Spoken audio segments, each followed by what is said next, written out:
Welcome to 5 and 5 from One Stop Co-op Shop, where we discuss 5 key design decisions about a game in about 5 minutes. I'm Michael Kelly, and today we're looking at Haze Island from Exist Games. The designer of this game reached out to me to cover it soon after my Sprawlopolis review, and I can see why, because this is another small box game that uses cards in a lot of different ways. The basic theme of the game when you're playing solo and co-op, because you can also play competitively, is that you are pirates in a doomed sea, trying to fight against the forces of doom, while also resolving adventures and helping each other out. Pirates, a quick, compact card game? It sounds great, but does it deliver? Let's find out and get to the list.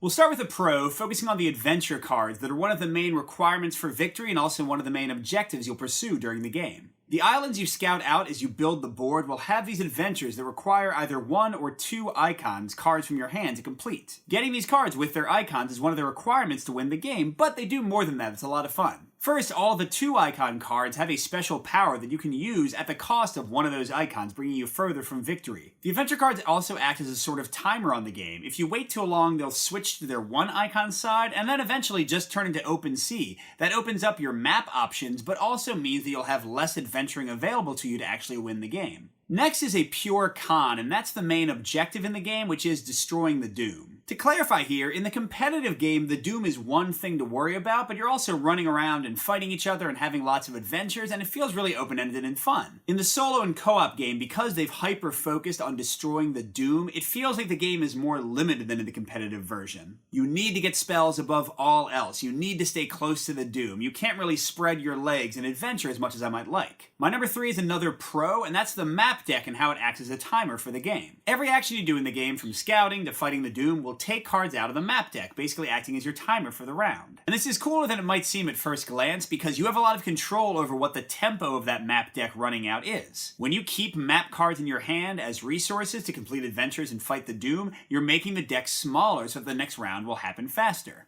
Similarly, the more you scout out the board and put down new islands, the more the map deck will get thinned out, until eventually you won't have as many cards as you want to complete all the actions you need to do. And a final note, even though it is pretty random which cards come off the top, a lot of the actions let you see those cards, and especially in multiplayer games where you can order the cards you're discarding when you see them, you can really set each other up for big turns and kind of communicate important info. So as random as kind of going through the cards to do the timer can be, it also gives you some control, especially in multiplayer.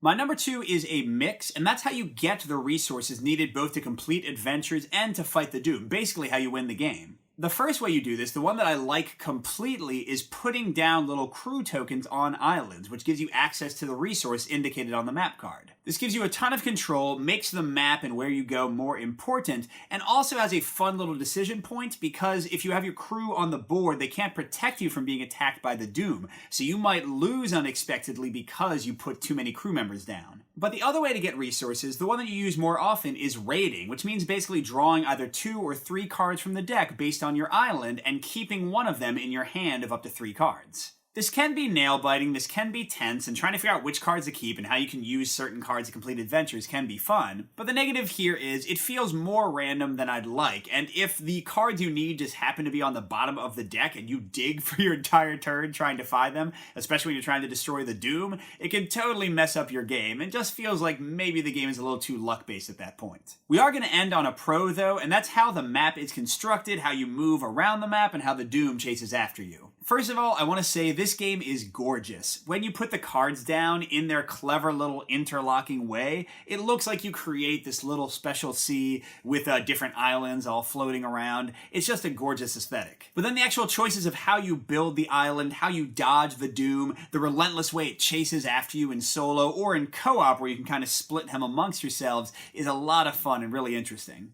Overall, I'm really glad the designer reached out to me to review Haze Island, because I've found it to be a surprisingly enjoyable solo and co-op experience. The fun of being a pirate and creating and sailing around the sea, solving adventures and fighting Doom, it's great.